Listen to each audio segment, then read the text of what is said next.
con mà bị tiền mà cắt tóc cao chứ nên người cũng gặp đang với màu phố dạ dạ rồi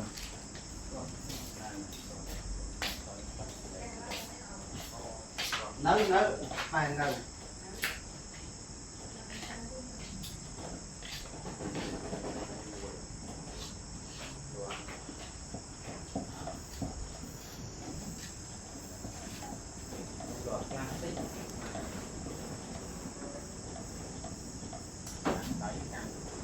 ơi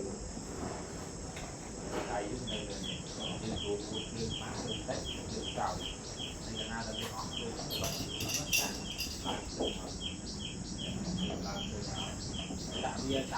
ta mau đi để cho con chúa